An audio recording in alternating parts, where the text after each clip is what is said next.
Romanos capítulo 1. Vamos a dar lectura.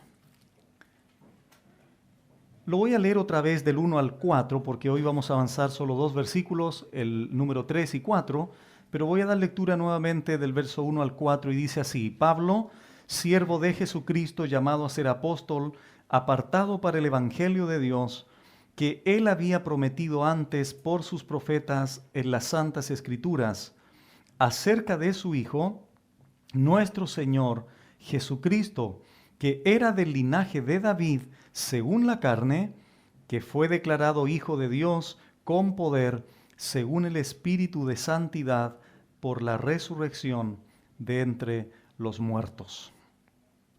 Hace 2 semanas recién iniciamos esta carta que contiene 16 capítulos, 433 versículos y cerca de 9.500 palabras. Y vamos recién como en 30, pero ya vamos a llegar a 9.500, donde va a ser una gran bendición, hermanos, continuar entendiendo, continuar comprendiendo lo que Dios nos quiere enseñar. Brevemente, recuerdo que Pablo se presenta como siervo en primer lugar, se presenta en segundo lugar como apóstol y se presenta en tercer lugar como apartado para el evangelio. Y dice el texto ahí que ese evangelio, en el verso 2, Dios había prometido esa buena nueva, esa buena noticia, antes por sus profetas. Es decir, no fue un invento de Pablo. Pablo no trajo nada nuevo. Hay un escritor que dijo lo siguiente: si algo es nuevo, probablemente no es verdad. Y si es verdad, no es nuevo. Porque la palabra de Dios está completa, total. Ya no hay nada que inventar. Pablo tampoco tenía nada que inventar. Lo único que hace Pablo es confirmar lo que los profetas en las Santas Escrituras habían dicho en el Antiguo Testamento. Eso es muy interesante, hermanos, porque ni siquiera Pablo tenía la facultad, siendo apóstol, de inventar cosas. Menos los van a tener hoy día los predicadores o falsos apóstoles inventando o trayendo revelaciones nuevas. No tenemos necesidad de eso porque la palabra del Señor está total y completamente terminada. De hecho, Romanos menciona más de 60 veces el Antiguo Testamento y menciona específicamente 14 libros del Antiguo Testamento. Ahora, hermanos, con respecto a esto, antes de entrar al versículo 3, este evangelio entonces había sido prometido antes por sus profetas. Es importante también destacar lo siguiente: los profetas tampoco inventaron la profecía. Ellos hablaron siendo movidos por el Espíritu Santo. No fue un mensaje de ellos. Un profeta es un portavoz de otra persona. En este caso, Dios moviendo los corazones, las bocas de los profetas, para que ellos pudiesen transmitir la palabra y el mensaje de Dios. Entonces, esos profetas en las Sagradas Escrituras ya habían dicho, ya habían adelantado acerca de Cristo y su evangelio. Eso es muy interesante, hermanos, y les voy a decir por qué. El libro que tú tienes en tus manos, que se llama la Biblia, es un libro, dentro de otras cosas, como virtudes, donde su mensaje se anticipa con 10 años, 15 años, 30 años, 1 siglo, 5 siglos, 10 siglos, con anticipación. Valga la redundancia, anticipando lo que va a suceder. Y observamos nosotros que de las profecías que hay en la Biblia, todas se van cumpliendo en Cristo con sus detalles, para poder entender, hermanos, que la Biblia, si bien es cierto, fue escrita por hombres, también es verdad que tiene un autor divino. Es la única explicación para entender que cómo es posible que hombres hablen algo que va a suceder en un futuro y se cumpla exacta y completamente con cada detalle. Muy bien, vamos, hermanos, a Juan capítulo 5, por favor. Juan capítulo 5. Verso 39, profundizando un poquitito más la expresión de Pablo cuando él dice que ese evangelio había sido prometido antes por sus profetas en las Sagradas Escrituras. Curiosamente, el mismo Señor en Juan 5:39 dijo lo siguiente: escudriñad las Escrituras, aquí está hablando él, porque a vosotros os parece que en ellas, es decir, en las Escrituras, tenéis la vida eterna. Y ellas, ¿a quién hace referencia con ellas? A las Escrituras, al Antiguo Testamento, son las que dan testimonio de mí. Eso es muy interesante.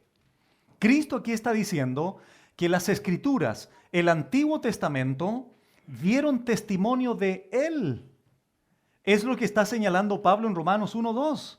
Los profetas en las Santas Escrituras habían hablado del Evangelio. Seguimos leyendo. Verso 45. No penséis que yo voy a acusaros delante del Padre. Hay quien os acusa, Moisés, en quien tenéis vuestra esperanza. Porque si creyeseis a Moisés, que escribió el Pentateuco, los primeros 5 libros de la Biblia, me creeríais a mí. ¿Por qué? Porque de mí escribió él. 47. Pero si no creéis a sus escritos, ¿cómo creeréis a mis palabras? Aquí Cristo establece una relación estrecha, íntima, entre lo que escribió Moisés acerca de él. Por eso Cristo le dice a los judíos: si ustedes creyesen a Moisés y siguen ustedes una congruencia lógica, ¿por qué no creen en mí si Moisés escribió de mí? ¿Se acuerdan dónde está anunciado lo que se llama el protoevangelio? Génesis 3:15, ¿se acuerdan que hablamos de eso? Ahí estaba señalando Moisés aquella simiente de la mujer que heriría en la cabeza a la serpiente o a la semilla de Satanás. Lucas ahora, capítulo 4, un libro antes. Lucas 4, 16 al 21. Dice, vino a Nazaret, esto es impresionante, hermanos, vino a Nazaret, Jesús, obviamente, donde se había criado, y en el día de reposo entró en la sinagoga conforme a su costumbre y se levantó a leer. Y se le dio el libro ¿de quién? Del profeta Isaías. Pablo dijo en Romanos 1:2 que los profetas escribieron o adelantaron acerca del Evangelio, ¿verdad? Bueno, y habiendo abierto el libro, halló el lugar donde estaba escrito. Esto fue soberano, no fue un dedo mágico aquí que, a ver, voy a cerrar los ojos y voy a oír. No, él sabía perfectamente lo que iba a decir porque se trataba de él. Verso 18. ¿Cuál fue el mensaje que leyó de Isaías? El Espíritu del Señor está sobre mí, por cuanto me ha ungido, ¿para qué? Para dar buenas nuevas. Pero ¿dónde estaba escrito este evangelio, esta buena noticia? En el profeta Isaías. A los pobres me ha enviado a sanar a los quebrantados de corazón, a pregonar libertad a los cautivos y vista a los ciegos, a poner en libertad a los oprimidos, que son todas estas facetas del evangelio, a predicar el año agradable del Señor. Y enrollando el libro, lo dio al ministro y se sentó. Y los ojos de todos en la sinagoga estaban fijos en él, en Cristo. 21. Y comenzó a decirles, hoy se ha cumplido esta escritura. ¿Cuál escritura? La que el profeta Isaías había señalado con 7 siglos antes. Delante de vosotros. Muy bien, Pablo dijo que el evangelio había sido prometido antes. Cristo dijo que Moisés escribió de él. Y Cristo aquí confirma que el profeta Isaías también había hablado de él. Escuchen, hermanos, ahora un breve resumen, porque son más de 300 profecías, no voy a leerlas todas. Pero escuchen a continuación lo que se escribió del Hijo de Dios en el Antiguo Testamento. Se profetizó que sería descendiente de la tribu de Judá. Génesis 49:10, cumplimiento Lucas 3:33. Nacimiento en Belén, Miqueas 5:1, cumplimiento Mateo 2:1. Nacimiento de una virgen, Isaías 7:14, cumplimiento Mateo 1:18. Matanza de los niños de Belén, Jeremías 31:15, cumplimiento Mateo 2:16. huida a Egipto. Oseas 11.1, cumplimiento Mateo 2.14. Predicación en Galilea y en la cercanía del río Jordán. Isaías 8.23, Isaías 9.1, cumplimiento Mateo 4 del 12 al 16. Desprecio del pueblo judío. Isaías 53.3, cumplimiento Juan 1.11. Entrada triunfal en Jerusalén sobre un pollino de asno. Zacarías 9.9, cumplimiento Juan 12.3 y 14. Traicionado por uno de los suyos. Salmo 41.10, cumplimiento Marcos 14.10. Sería vendido por 30 piezas de plata. Se profetizó en Zacarías 11.12, cumplimiento Mateo 26.15. El precio sería devuelto. Ese precio que se pagó, Zacarías 11.13, cumplimiento Mateo 27.6, 7. Durante su juicio se mantendría en silencio. Isaías 53.7, cumplimiento Mateo 26, 62, 63. Sufriría por los demás. Isaías 53, 4 y 5, cumplimiento Mateo 8, 16, 17. Crucificado con los malhechores. Isaías 53, 12, cumplimiento Mateo 27, 38. Sus manos y sus pies serían perforados. Se profetizó en el Salmo 22.16, cumplimiento Juan 20.27. Sería escarnecido y despreciado. Salmo 22.6 al 8, cumplimiento Mateo 27.39 y 40. Le darían a beber vinagre. Profetizado en el Salmo 69.21, cumplimiento Juan 19.29. Su costado sería traspasado. Zacarías 12.10, cumplimiento Juan 19.34, sobre sus ropas se echarían suertes. Salmo 22.18, Marcos 15.24, ninguno de sus huesos serían quebrados. Salmo 34.20, Juan 19.33, aquí hago un pequeño alcance. Los dos malhechores que estaban al lado de Cristo le quebraron las piernas.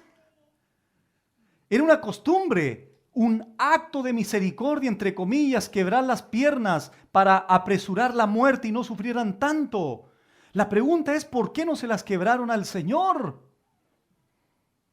Porque había una profecía y las profecías de los verdaderos profetas se cumplen. No como los de hoy que dicen barbaridades y más encima no se cumplen.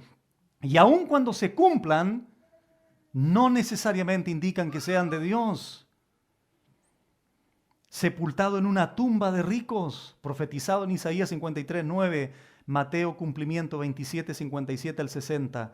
Resucitaría después de su muerte, Salmo 16.10, cumplimiento Mateo 28.9. Ascendería al cielo, Salmo 68.18, cumplimiento Lucas 24.50 y 51. El único libro, hermanos, donde tiene profecía y su cumplimiento en detalle, con cada lujo de detalle, es el libro que tienes en tus manos. Esta es una de las grandes evidencias de que la Biblia es la palabra infalible e inerrante de Dios. Eso se adelantó con siglos de anticipación, anticipando la venida de Cristo y su evangelio. Es lo que Pablo está señalando en Romanos 1:2. Ahora, hermanos, si todas estas profecías se cumplieron en detalle, hay otra cosa que tiene que ver con el evangelio que se va a cumplir. ¿Sabes cuál es? Yo vengo otra vez a la tierra por ti. Si se han cumplido más de 100 profecías, 200 profecías en la primera venida de Cristo, y Él me prometió también venir a buscarme, ¿pondré en duda que me va a venir a buscar? Si está cumplido prácticamente casi todas las profecías del Antiguo Testamento. Muy bien, esto nos prepara para entrar al 3. Romanos 1:3. Acerca de su Hijo. ¿Por qué? Porque el Evangelio, ¿con quién tiene que ver? ¿Con Buda? No. ¿Con Hare Krishna? No. ¿Con Sócrates? No. Con ningún ser humano en la tierra, más que en el Hijo. De hecho, lo que quiero enfatizar en esta sección, o en este saludo, porque estamos dentro del saludo, es su Hijo, centro del Evangelio. Y leo el verso 3 y dice que ese Evangelio que había sido prometido antes por sus profetas en las Santas Escrituras es acerca de su Hijo. Hemos escuchado las siguientes afirmaciones en el mundo en que vivimos, tales como las siguientes. Todas las religiones llevan al mismo Dios. ¿Has escuchado eso? Todas las creencias enseñan la misma cosa. No importa lo que crees, sino que lo creas sinceramente. Eso es muy común. Hermano, tú puedes subirte arriba de un edificio y creer que vas a volar. Compruébalo si te tiras. Pudo haber sido muy sincera tu creencia de que vas a volar, pero te vas a caer, porque la sinceridad no implica que sea la verdad. El verdadero evangelio, hermanos, solo existe en la persona de Jesucristo el Señor. En otras palabras, no hay evangelio verdadero fuera de Él, porque lo que se profetizó fue acerca de su Hijo Jesucristo, no de otro ser humano en la tierra, o de otro Dios hecho hombre en la tierra. Notemos el verso 9, adelantémonos a Romanos 1:9. Porque testigo me es Dios, dice Pablo, a quien sirvo en mi espíritu, ¿en el evangelio de quién? En el evangelio de su Hijo. Es una frase sinónima a lo que dice el verso 3 acerca de su Hijo. Escuchen lo siguiente, en el texto griego del evangelio de Juan, aparecen 23 veces la expresión yo soy. Y en nuestras Biblias le acompañan 7 metáforas a esas expresiones yo soy. Yo soy la luz del mundo. Yo soy el verdadero pan. Yo soy el camino, la verdad y la vida. Yo soy la puerta de las ovejas. Yo soy la resurrección y la vida. Qué interesante, hermanos, que todo se centra en el yo personal de Cristo, porque el evangelio es acerca de su Hijo, no de su Hijo más su mamá, la Virgen María, no de su Hijo más otra persona.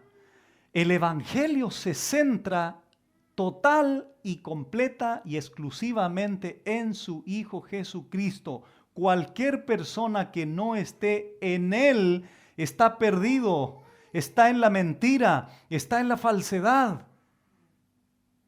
El evangelio no es inclusivo, no importa lo que creas, no, tenemos que creer en su Hijo para tener salvación. Yo soy la vid verdadera.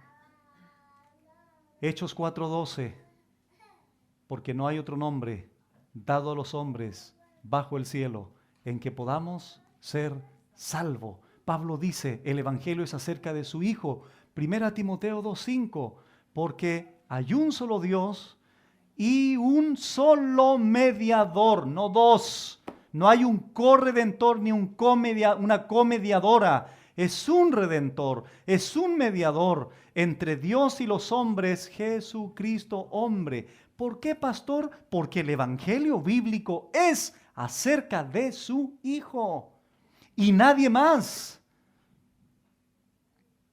Es como la Biblia, es la Biblia y nada más. Es Cristo y nadie más. Juan Calvino dijo lo siguiente de esta expresión.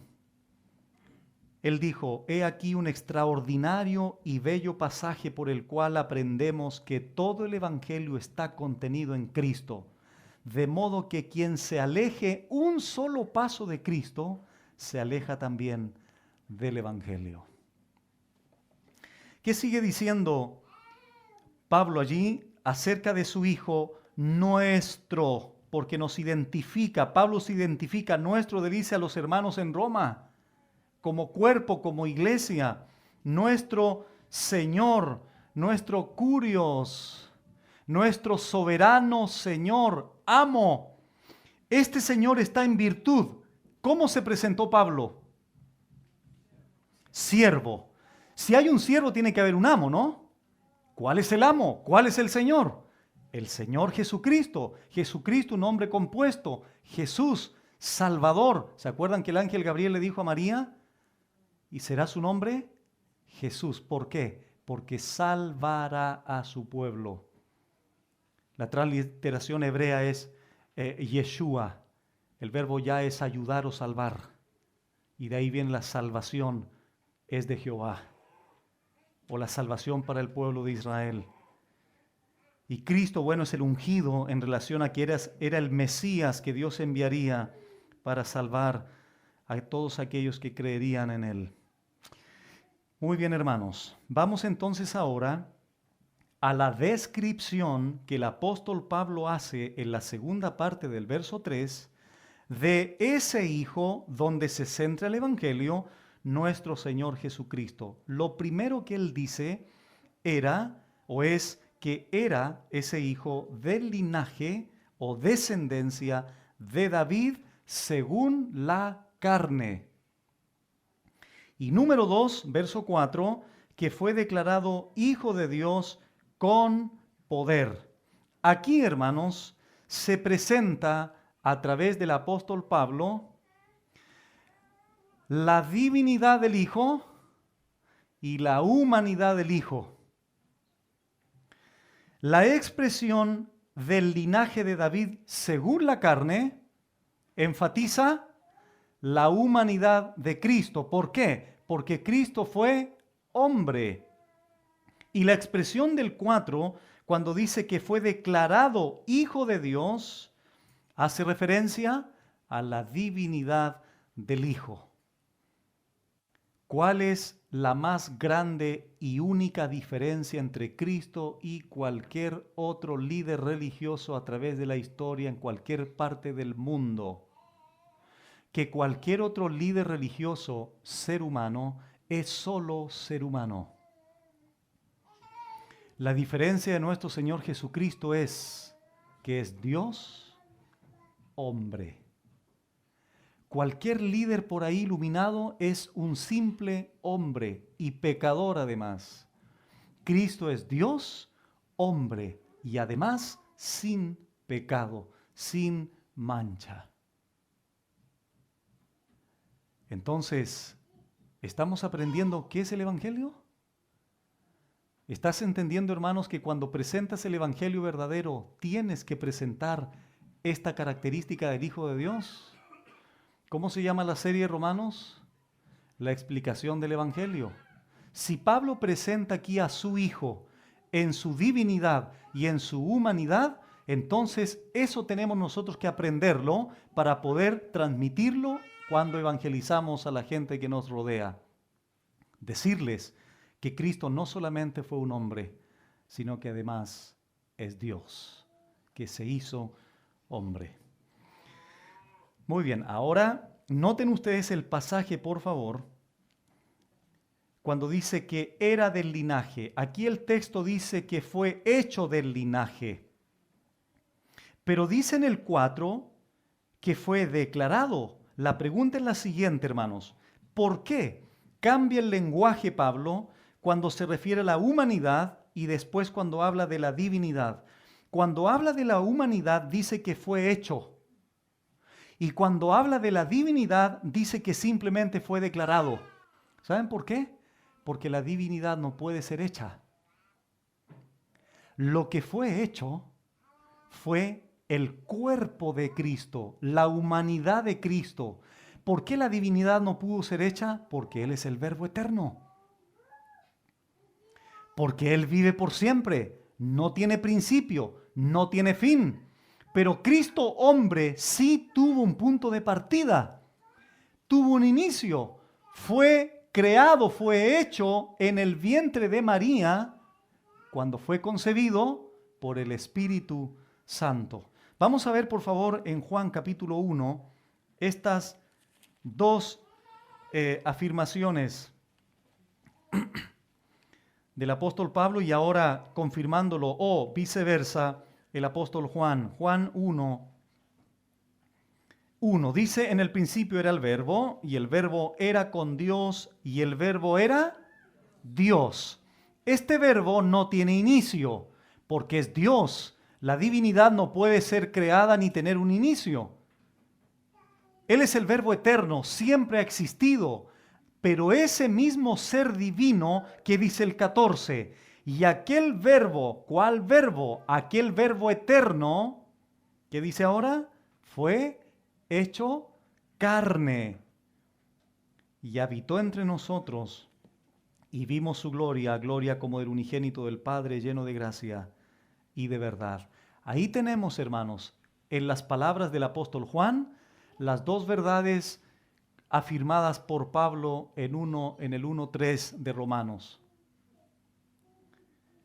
Fue o era del linaje de David según la carne y fue declarado al mismo tiempo hijo de Dios. Como lo dijo uno de los grandes pensadores de la iglesia cristiana, Cristo se hizo lo que somos nosotros para hacernos lo que Él es. Vamos ahora a Mateo 1. Mateo capítulo 1. Estamos poniendo el énfasis ahora en el linaje o descendencia de David según la carne, según su humanidad. Dice Mateo 1, y quiero que por favor pongan atención a lo siguiente. Dice, libro de la genealogía de Jesucristo, hijo de David, hijo de Abraham. Ahí ya vemos la expresión genealogía de Jesucristo, hijo de David, que es lo que señala Pablo. Número 2, noten hermanos los verbos, que es el mismo que se repiten todos. Abraham engendró a Isaac. Isaac, se entiende, engendró a Jacob y Jacob engendró a Judá y a sus hermanos. Judá, verso 3, engendró de Tamar a Fares, etc. Vamos al verso 15. Eliud engendró, nuevamente el verbo, a Eleazar, Eleazar a Matán, Matán a Jacob. 16. Y Jacob engendró, escuchen ahora, a José, marido de María, de la cual nació Jesús, llamado el Cristo. La pregunta es la siguiente: ¿por qué no dice que José sigue la misma línea anterior, engendró a Jesús? Sino que cuando habla de María, dice lo siguiente: si seguimos la lógica, debiera decir, Abraham engendró a fulano de tal engendró a otro, etcétera, etcétera. Jacob engendró a José, ¿y qué debiera decir? José engendró a Jesús. Pero a José, de José se dice marido de María. Y ahora se centra en María y dice, de la cual nació Jesús, llamado el Cristo. Porque Cristo tuvo una madre humana, pero no un padre humano. Podríamos llamar un padre adoptivo José, pero el padre de Jesucristo fue Dios mismo. Y ahí se enfatiza la divinidad de Cristo siendo engendrado por su Padre divinamente, pero humanamente concebido en el vientre de una mujer, representando la humanidad del Hijo de Dios. Lucas 1. Lucas 1, verso 26 y 27. Al sexto mes, el ángel Gabriel fue enviado por Dios a una ciudad de Galilea llamada Nazaret, a una virgen desposada o comprometida con un varón que se llamaba José de la casa de David. Y el nombre de la virgen era María.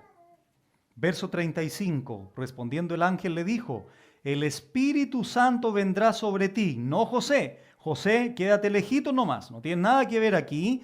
El Espíritu Santo vendrá sobre ti y el poder del Altísimo te cubrirá con su sombra, por lo cual también el santo ser que nacerá será llamado Hijo de Dios.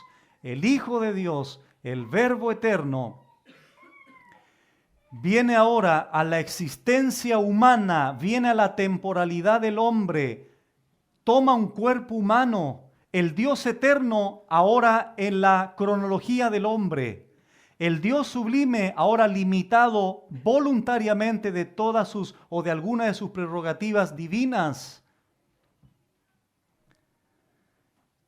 Entonces, observamos, hermanos, claramente lo que está aquí señalando el apóstol Pablo. Jesús era del linaje de David según la carne. José descendía de Salomón, María de Natán, pero tanto Natán como Salomón, ambos eran hijos de David. Retrocedamos ahora a segundo libro de Samuel, capítulo 7, porque todo lo que voy a leer ahora obviamente se cumplió al pie de la letra. Dice segundo libro de Samuel 7, 12 al 13, lo siguiente: y cuando tus días, hablando Dios aquí a David, en el pacto de Dios con David, y cuando tus días sean cumplidos y duermas con tus padres, yo levantaré después de ti a uno de tu linaje, el cual procederá de tus entrañas, y afirmaré su reino. Él edificará casa a mi nombre, y yo afirmaré para siempre el trono de su reino. Verso 16.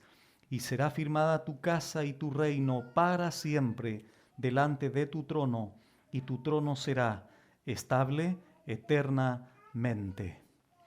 Vamos a Jeremías ahora, capítulo 23, verso 5. Dice así, porque Jeremías también profetizó de lo mismo.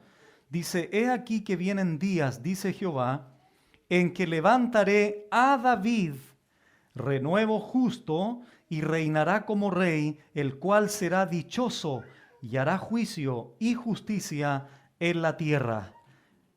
Ahora Jeremías 33:15 confirma su profecía, Jeremías en el 33:15, y dice lo siguiente: en aquellos días y en aquel tiempo haré brotar a David un renuevo de justicia, ese es Cristo, y hará juicio y justicia en la tierra.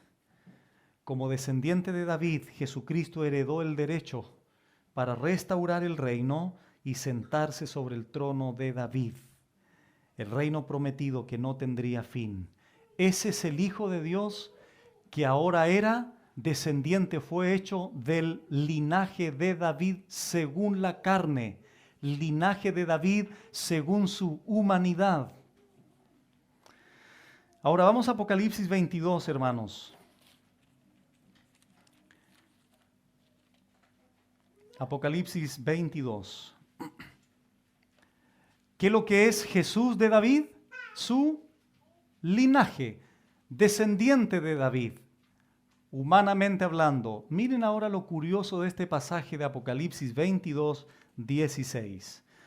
Yo, Jesús, he enviado mi ángel para daros testimonio de estas cosas en las iglesias. Mire lo que dice Jesús aquí. ¿Están listos para esto? Mire lo que dice Cristo aquí. Yo soy la raíz y el linaje de David, la estrella resplandeciente de la mañana. Me voy a concentrar solo en la raíz y el linaje. A ver, pastor, pongámonos de acuerdo. ¿Cristo es el linaje de David o la raíz de David? Las dos cosas. Cristo aquí se presenta como la raíz de David en primer lugar. Y en segundo lugar se presenta como el linaje de David. Partamos al revés, por su humanidad primero. Linaje de David ya lo explicamos, desciende de David. María, Natán, Salomón, David. José, Salomón. Salomón, Natán, David. Esa es su humanidad. Descendió de David. ¿Y por qué ahora el texto dice que Cristo es la raíz de David? Bueno, porque en esta expresión se enfatiza nuevamente la divinidad siendo la raíz de David, porque David fue creado, David es sustentado, Cristo es el antepasado de David, por eso se le llama raíz. ¿Se acuerdan lo que dijo Cristo a los judíos en Juan 8? Antes que Abraham fuese, yo soy. Davidcito, mira, antes que tú fueras, yo soy tu raíz. Tú vienes de mí porque soy Dios. Soy eterno. Pero al mismo tiempo, David, mi eternidad, mi divinidad, ahora la hago hombre, humanidad, por eso desciendo de ti, siendo linaje de David. Regresamos a Romanos. Y esto es porque Cristo era Dios hombre. fue real, fue verídico. ¿Se acuerda lo que hemos estado estudiando en Primera de Juan y Segunda de Juan, los días jueves? El docetismo. ¿Qué creían de Cristo? ¿Recuerdan? Una apariencia, una visión, una cosa media mística. Cristo tuvo un cuerpo real. Cristo tuvo carne, tuvo huesos, tuvo brazos, ojos, etcétera. Tuvo un cuerpo. ¿De dónde tomó ese cuerpo? De la Virgen María.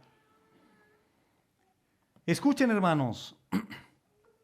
Grandes historiadores dan fe de su existencia. Y no estamos hablando aquí de pastores historiadores. No estamos hablando aquí de personas que están unidas íntimamente a la fe. Estamos hablando de historiadores. Por ejemplo, Tácito, en el año 114 después de Cristo, un historiador romano dijo lo siguiente: Jesús fue el fundador de la religión cristiana y fue condenado a muerte por Poncio Pilato durante el reino del emperador Tiberio. Plinio el joven escribió una carta al emperador Trajano acerca del tema de Jesucristo y sus seguidores. Él asumía que Cristo era real y que tenía seguidores reales. Josefo, el conocido historiador judío, escribió lo siguiente: ahora, dice él, hubo cerca de este tiempo un hombre sabio llamado Jesús, si acaso se permite llamarle un hombre, porque él fue hacedor de obras prodigiosas, un maestro de todos los hombres que reciben con agrado la verdad. Atrajo así a muchos de los judíos y muchos de los gentiles. Él fue Cristo, dice Josefo. Cuando Pilato, por sugerencia de los hombres principales entre nosotros, le condenó a la cruz, quienes le amaban no le abandonaron, ya que él se les apareció vivo, dice un historiador, se le apareció vivo de nuevo al tercer día. Como los profetas divinos habían predicho estas cosas y 10,000 otras cosas maravillosas acerca de él, y la tribu de cristianos así llamada que se originó en él, no se ha extinguido hasta el día de hoy. No solo nosotros, hermanos, aseveramos por la Biblia de que Jesucristo fue real en su humanidad. Hay historiadores, hay gente entendida, hay gente especialista que confirma su existencia. Nuestra fe no es ciega, hermanos. Se sustenta en hechos, en personas reales. Muy bien, sigue diciendo Pablo allí: fue declarado Hijo de Dios con poder o poderosamente. Ya vamos a ver a qué poder se refiere ahí. Según el Espíritu de santidad. De acuerdo a la obra del Espíritu. Fue el Espíritu Santo, no olvidemos, hermanos, quien cuando a partir de Mateo 3, por ejemplo, cuando es bautizado el Señor, del cielo, ¿qué se escucha? La voz del Padre. Diciendo o señalando a Cristo, bautizado por Juan el Bautista, es mi Hijo amado en quien tengo complacencia. Y el Espíritu Santo en forma de paloma desciende. Desde ese momento en adelante el Espíritu Santo comenzó a llevar a cabo, o en este caso participante de todo lo que Cristo hizo. Ese era el famoso dedo de Dios, el Espíritu Santo. ¿Se acuerdan que lo vimos por el dedo de Dios echa fuera a los demonios? Fue concebido por el Espíritu Santo, los milagros, etcétera, etcétera. Este es el Dios hombre, hermanos. Repito, del linaje de David según la carne, su humanidad, y declarado Hijo de Dios con poder, según el Espíritu de santidad, hace referencia a su divinidad. Esta es la persona, hermanos, en la cual se centra el Evangelio que Pablo explica. Ahora, 3 ejemplos, hermanos, prácticos de la vida del Señor, de su divinidad y humanidad. Un día se le dice al Señor: Señor, está en la siguiente circunstancia. Había que pagar los tributos del templo. Y se le acerca a Pedro: Señor, los tributos, la moneda. Y el Señor le dice: Bueno, ¿de quiénes se toman los tributos, Pedro? ¿De los hijos, de los gobernantes? Bueno, Cristo en su humanidad, como un hombre que vivió en Jerusalén, tenía que pagar los tributos del templo. Era humano, ¿sí o no? Bueno, ¿y dónde está la divinidad, pastor? Pedro, ven para acá. Anda al mar, tira el anzuelo. Porque voy a preparar un pez y le vas a abrir la boca al pez y vas a sacar un estatero para que pagues el tributo.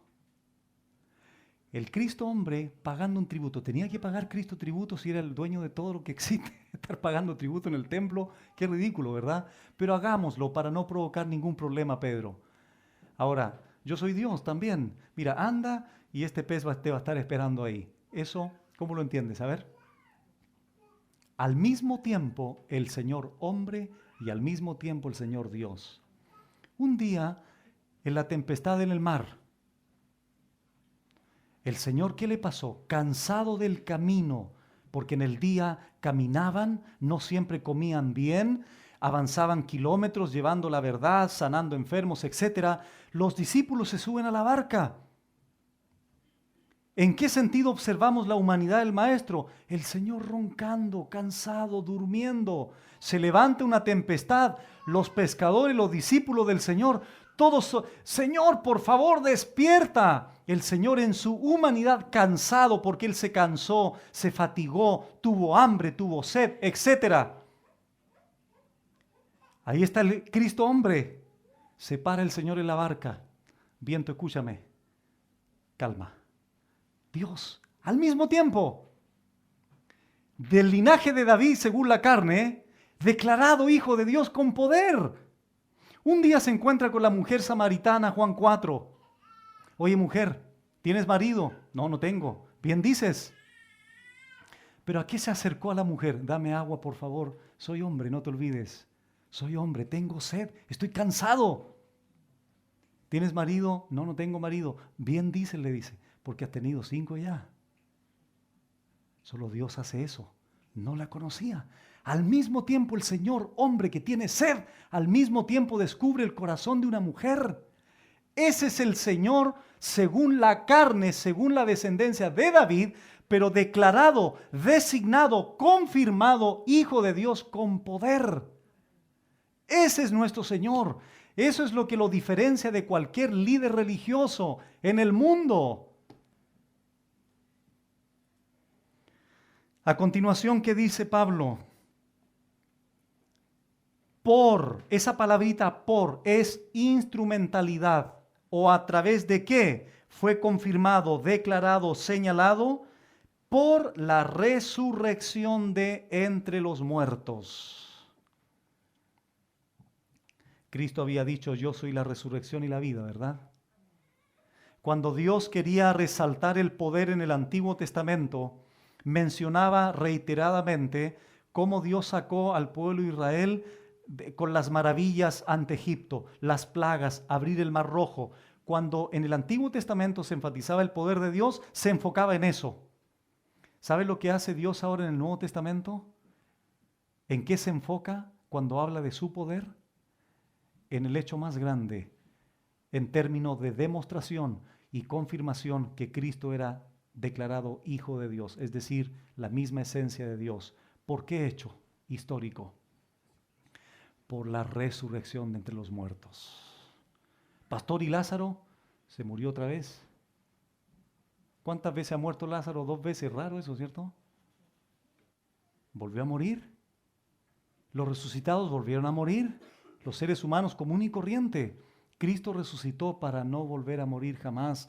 Por eso se presenta en Apocalipsis como el que vive por los siglos de los siglos.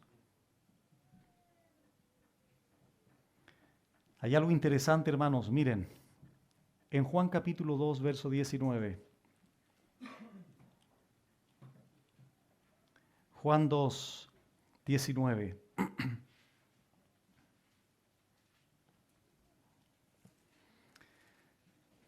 Cristo aquí, hablando con los judíos, tomémoslo el 18. Y los judíos respondieron y le dijeron, ¿qué señal nos muestras ya que haces esto? Respondió Jesús y les dijo, escuchen, destruid este templo y en 3 días lo levantaré. ¿Saben, hermanos, que solo Dios puede decir eso? 20. Estos judíos no entendían nada. Verso 20. Dijeron luego los judíos, en 46 años fue edificado este templo y tú en 3 días lo levantarás. ¿De que andaban más perdidos estos judíos? ¿Cierto? ¿Por qué? Porque dice el verso 21, mas Cristo hablaba del templo de su cuerpo. Por tanto, escuchen, por tanto, 22, cuando resucitó de entre los muertos, en virtud de la misma profecía que Cristo dijo, sus discípulos se acordaron que había dicho esto y creyeron la escritura y la palabra que Jesús había dicho. Rápidamente, Juan 10. Juan 10, 17. Por eso me ama el Padre, porque yo pongo mi vida, ¿para qué? Para volverla a tomar. Es decir, destruyan este cuerpo, mátenme, quítenme la vida, ustedes no me la quitan, yo la pongo, pero les aseguro que al tercer día me van a ver vivo. Verso 18, nadie me la quita, sino que yo de mí mismo la pongo. Tengo poder. Cristo fue declarado Hijo de Dios con poder por la resurrección, dijo Pablo. Tengo poder, dice Cristo aquí, para ponerla y tengo poder para volverla a tomar. ¿Cuándo, Jesús? Al tercer día después que me quiten la vida. Hermanos, ¿ustedes creen que Cristo hubiera predicho algo que no iba a cumplir? Además agregó el tiempo exacto de cumplimiento, 3 días, no 2, ni 5, ni 10, 3. Sería fácilmente refutable si no lo hubiese hecho, si no lo hubiese cumplido. Exponerse a tal fraude hubiese sido fatal para él. Ahora escuchen bien, hermanos, escuchen muy bien. ¿Por qué no mostraron su cuerpo para avergonzarlo de lo que había dicho? ¿Como muerto? ¿Se entiende? Si él murió y había dicho que iba a resucitar al tercer día, ¿por qué no mostraron su cuerpo muerto? Para dar evidencia que era falso lo que había dicho. Respuesta muy sencilla, porque no murió, porque resucitó. Había, hermanos, o es verdad, como hay una teoría por ahí, que los discípulos robaron el cuerpo. Habían guardias romanos, el más grande imperio de la época. En segundo lugar, hermanos, escuchen, ¿tú crees que los discípulos, al comprobar que Cristo no había resucitado, habrían estado dispuestos a morir por un muerto? ¿Se entiende, hermanos? Imagínate los discípulos ahí poniéndose de acuerdo. Oye, acuérdense, Jesús dijo que iba a resucitar, pero no ha resucitado. ¿Qué les parece si robamos el cuerpo y lo escondemos para que crean lo que Él dijo? ¿Y qué pasa con ellos mismos? ¿Tendrían después la osadía, la valentía de decir, Cristo vive y estamos dispuestos a morir por Él? Obviamente no, hermanos. Nadie muere por una mentira así. Vamos a 1 Corintios 15, hermanos.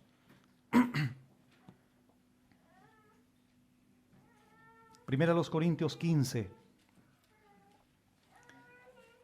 ¿Saben ustedes quién escribió esta carta? Lo que vamos a señalar ahora. El mismo que escribió Romanos. ¿Cómo era Pablo?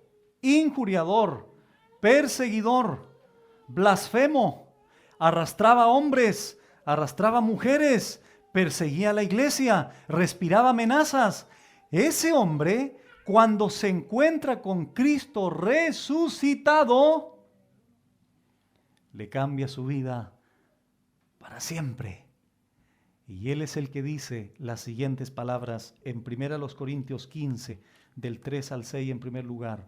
Porque primeramente os he enseñado lo que asimismo recibí, que Cristo murió por nuestros pecados, conforme a las Escrituras, y que fue sepultado, y que resucitó al tercer día, conforme a las Escrituras, lo que se había señalado con anterioridad. 5, perdón. Y que apareció a Cefas, un muerto no aparece, ¿cierto? Bueno, para algunos sí. La famosa alma en pena, eso es otro lío ese. Aquí, ¿por qué apareció Cristo con un cuerpo glorificado? Bueno, porque se levantó de entre los muertos. Se le apareció a Cefas, nombre arameo para Pedro, y después a los 12. Por si fuera poco, el verso 6, después apareció a más de 500 hermanos a la vez, de los cuales muchos viven aún y otros ya duermen. Si tú me preguntaras, pastor, ¿por qué sirve a Cristo? Porque Él es real, porque Él vive, porque Él se levantó de los muertos. Con eso me confirma que era Dios hombre. Hombre porque moría por mí como hombre. Por eso ahora Pablo lo dice de esta forma, verso 16 del mismo capítulo 15. Porque si los muertos no resucitan, tampoco Cristo resucitó. Y si Cristo no resucitó, es decir, si se quedó muerto, si no cumplió con su profecía que Él dio, vuestra fe es hueca, no tiene sentido. Aún estáis en vuestros pecados. 18. Entonces también los que durmieron en Cristo perecieron, no tienen ninguna esperanza. 19. Si en esta vida solamente esperamos en Cristo como muerto, porque no se ha levantado, bueno, ¿qué va a pasar? Somos los más dignos de tristeza, de vergüenza, de pena, de lástima de todos los hombres. Verso 20. Mas ahora Cristo ha resucitado de los muertos, primicias de los que durmieron es hecho, porque por cuanto la muerte entró por un hombre, Adán, también por un hombre, Cristo, la resurrección de los muertos, porque así como en Adán todos mueren, también en Cristo todos serán vivificados. Y esta es la esperanza que nosotros tenemos. El fundador de nuestra fe está vivo, es real. Por eso vale la pena estar aquí. Si Cristo no resucitó, ya está empezando el verano, ¿cierto? Vámonos a la playa, vamos a disfrutar. Pero ¿por qué estamos aquí? Porque tiene sentido estar aquí. Sirva a un Dios vivo, a un hombre también que murió, pero que resucitó al tercer día.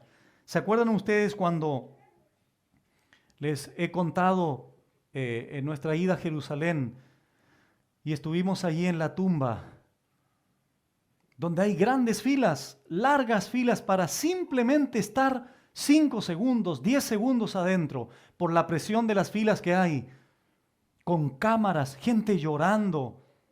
Y nosotros estábamos ahí con nuestra esposa, es decir, con mi esposa, y estábamos ahí esperando, y cuando llego ahí, hay un letrero que está en inglés. He is not here for his reason. Él no está aquí porque Él ha resucitado. Entonces toda la gente va a ver una tumba vacía. Él no está ahí. ¿Dónde está nuestro Señor Jesucristo? A la diestra del Padre. Porque después que estuvo 40 días enseñándole a los discípulos, porque por si les quedó alguna duda acerca del reino, les siguió dando y discipulando y enseñando, y después a vista de ellos, en Hechos capítulo 1, cuando se presentan 2 ángeles a los discípulos, ¿por qué están mirando así? Bueno, obvio, le podían haber dicho a los ángeles, oye, se nos va nuestro Señor, hemos estado con Él. Se nos va el Maestro. ¿Cómo no quieres que estemos tristes? Estoy parafraseando esto, ese sentimiento de los discípulos. ¿Qué le dicen los ángeles? Miren, discípulos, así como le veis, ascender al cielo, porque Él está vivo, de la misma forma, Él vendrá por segunda vez a la tierra. Estas palabras son fieles y verdaderas. ¿Valdrá la pena servir a nuestro Señor?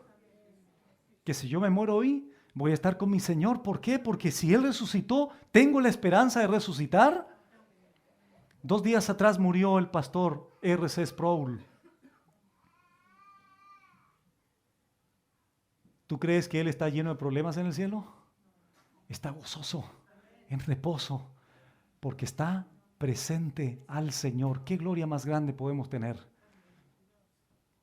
¿Lo vamos a echar de menos? Sí, pero sus enseñanzas, sus libros están ahí para consultarlos, para aprender de Él.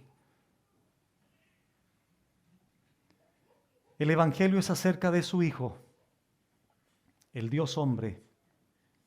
Y como dije anteriormente, si esto es el Evangelio, ¿qué tenemos que predicar cuando alguien se nos acerca?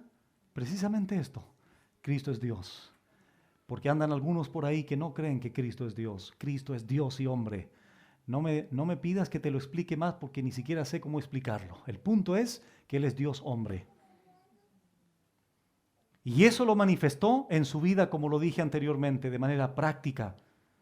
Manifestando por un lado sed, hambre, llorar, etc. Por otro lado, conocía el corazón de los hombres, hacía grandes milagros, multiplicación de panes, de peces. Es la gran diferencia, hermanos. Entonces, Él fue declarado, designado, confirmado, podríamos decir, Hijo de Dios con poder. ¿A través de qué? De la resurrección de entre los muertos. 2 pasajes para terminar. Hechos capítulo 13. Y después 2 Timoteo. Partimos con Hechos capítulo 13.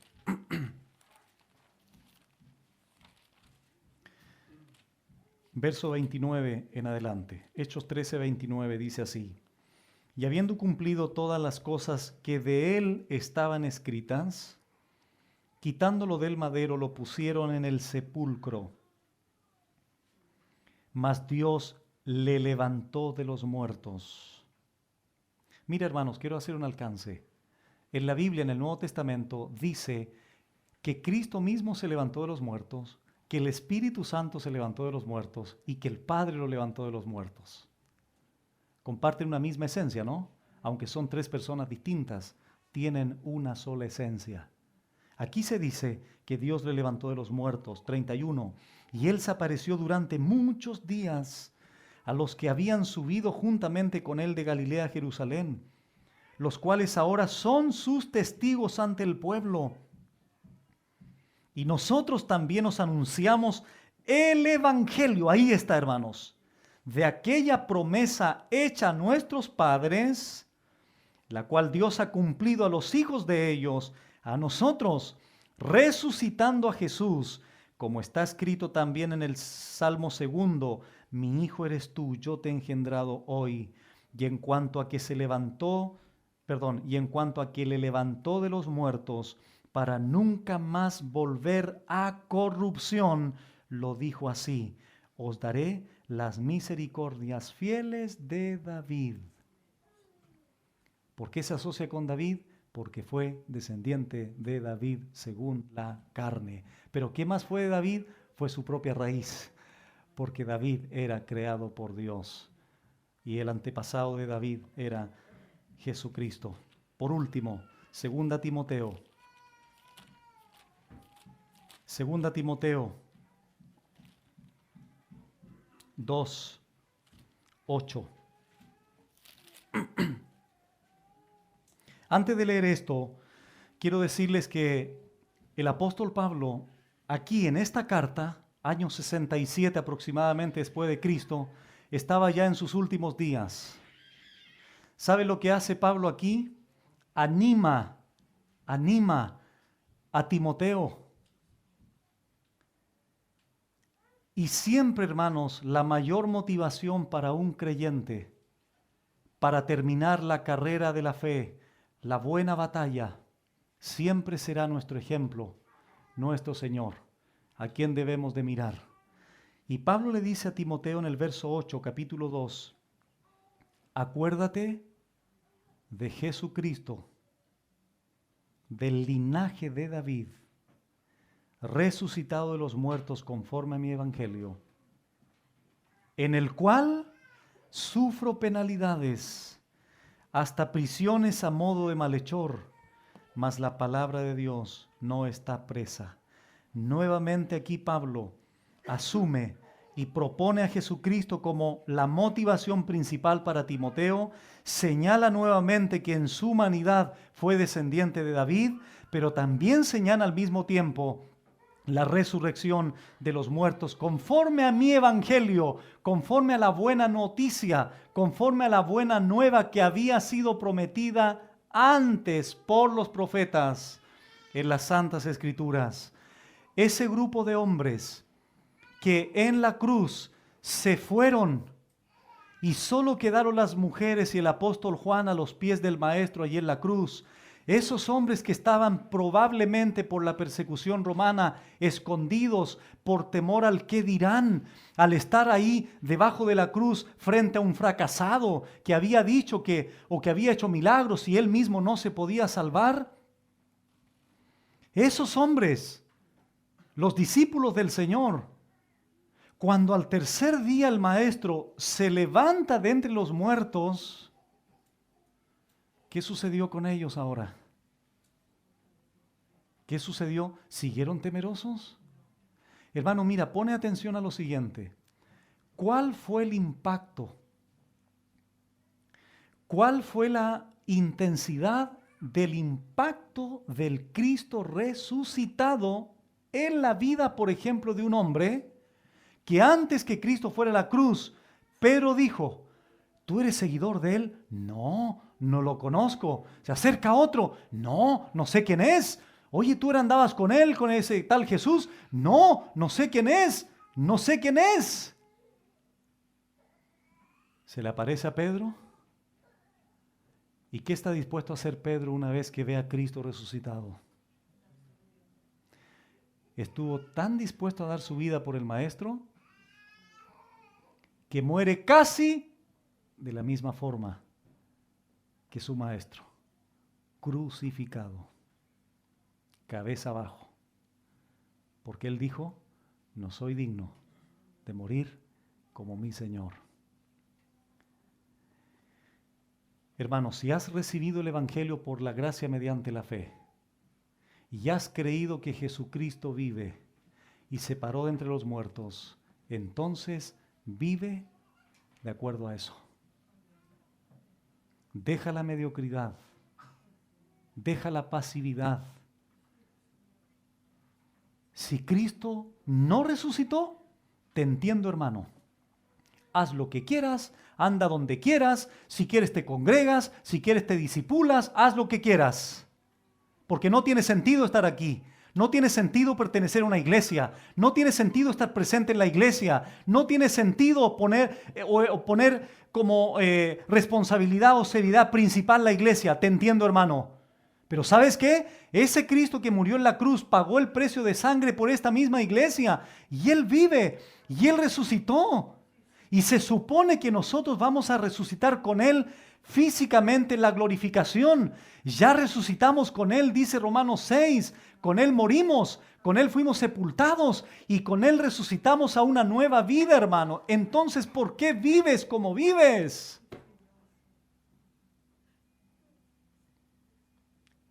¿Por qué hay que pedirte por favor que vengas a la iglesia? ¿Por qué hay que llamarte para invitarte a la iglesia? Por favor, hermanos.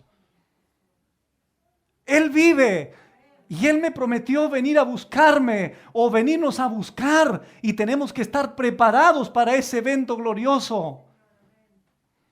Imagínate ocioso, flojo, lleno de flojera en tu casa y que el Señor venga, probablemente no te vayas porque no eres convertido. El convertido, el que ha entendido, hermanos, lo que Cristo ha hecho por nosotros en la cruz, lo que ha entendido su resurrección, los que hemos entendido que Él vive, damos nuestra vida por Él, nuestro tiempo por Él, nuestra familia por Él, nuestros recursos por Él. Porque Él vive y es real en mi vida. Y no tengo que esperar que nadie me presione o establezca una fuerza sobre mí para servirle. Por favor, hermanos, recapacita, examínate si estás en la fe. Qué triste será cuando más de alguno de ustedes piense que se va a ir con el Señor cuando nos venga a buscar y te encuentres con la sorpresa que te vas a quedar aquí.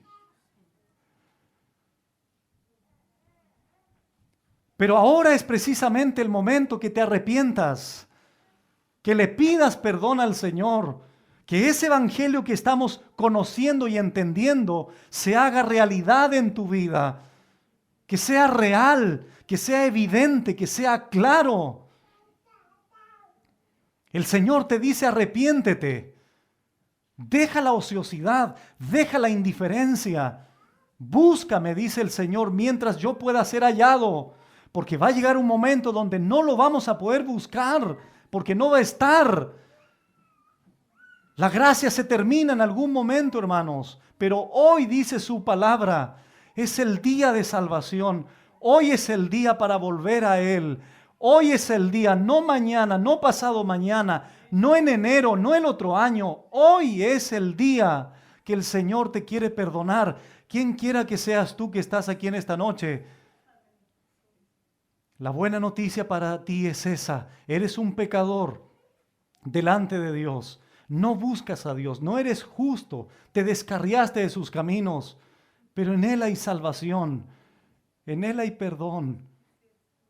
Su gracia maravillosa que no podemos entender es la que te quiere perdonar en esta noche. Inclina tu cabeza y ahí desde lo profundo de tu corazón, pídele al Señor tú mismo que te salve, que manifieste su gracia, ese Cristo vivo que resucitó, que te pueda perdonar en esta noche.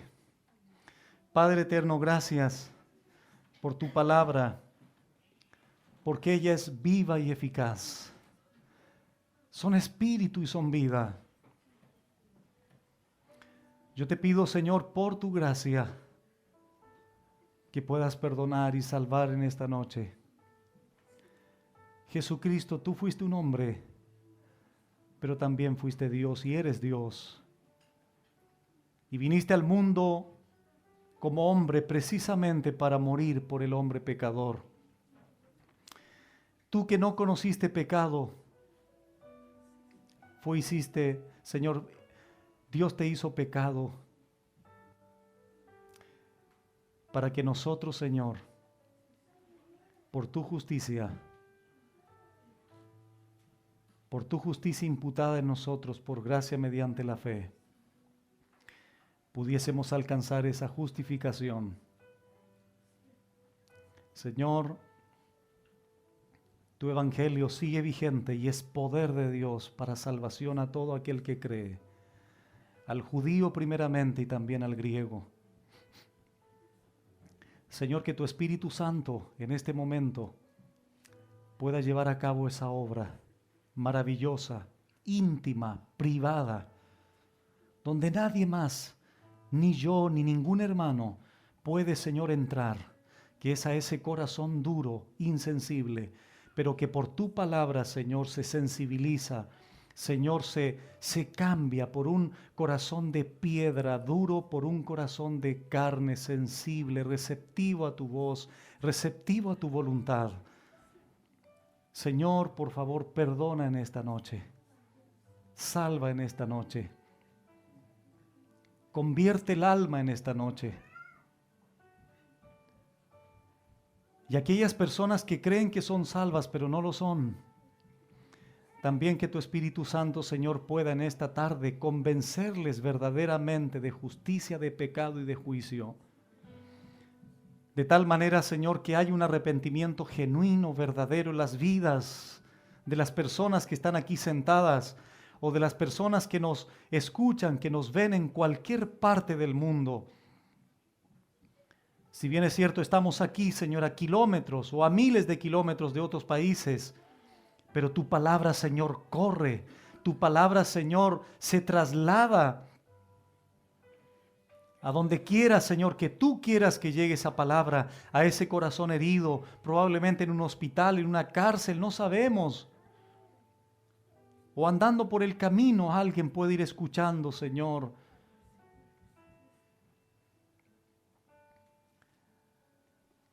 Señor, da de tu gracia para que los pecadores aquí presentes puedan entregar sus vidas a ti, pedirte perdón, arrepentirse de sus pecados y creer en ti como Dios hombre, que viene en sustituto del hombre pecador para morir por él.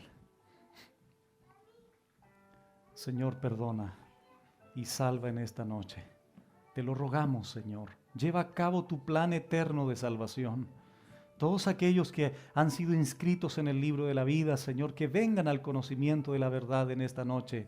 Si es así, Señor, tu voluntad. Nosotros solamente exponemos tu palabra, predicamos el Evangelio y tú, Señor, haces la obra de salvación. Gracias, Señor, por esta enseñanza a través de Jesucristo, tu Hijo. Amén.